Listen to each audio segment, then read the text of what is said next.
12 13 కొట్లాడుతుంటే 10 తారీఖు రావాలనుకోరా షాట్లా ఉన్నాడు అనుకోరా షాట్లా స్టేడియం. అన్న ఒకసారి మీరు ఎక్స్ప్లెయిన్ చేయండి అన్న, అసలు మనకి ఎప్పుడు ఉంది దంగల్?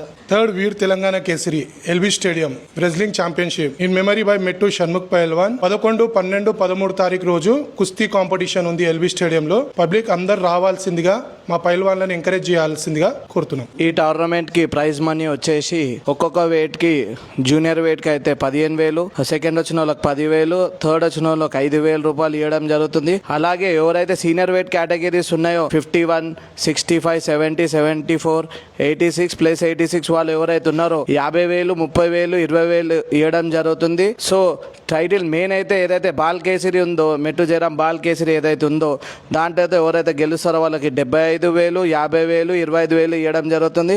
వీర్ తెలంగాణ షణ్ముఖ్ పహల్వాన్ కేసరి ఎవరైతే సాధిస్తారో వాళ్ళు 70 నుంచి 100 కిలోల వరకు వాళ్ళ వెయిట్ కేటగిరీ ఉంటుంది. సో అల్ల గెలిచిన వాళ్ళకి 2,00,50,000 రూపాయలు ఇవ్వడం జరుగుతుంది. ఇదొక తెలంగాణలో ఫస్ట్ ఇంత ప్రైజ్ మనీ ఇవ్వడం, ఎందుకంటే పహల్వాన్లకు ఎంకరేజ్మెంట్ చేయాలని చెప్పి మేము ఇంత ప్రైజ్ మనీ ఇస్తున్నాం. సో అందరు కూడా రావాలని చెప్తున్నాం, పహల్వాన్లు అందరు కలిసి. అలాగే ఎవరైతే చాపా ఫ్యాన్స్ ఉన్నారో వాళ్ళు కూడా అందరు రావాలి. ప్రత్యేకంగా ఇంకేం పాసులు ఉండవు. ఇంకోటి మార్నింగ్ నుంచి జరుగుతాయి బౌట్స్, ప్లస్ ఈవినింగ్ వచ్చేసరికి అందరూ కూడా ఈవినింగ్ అందరు రావాల్సిందిగా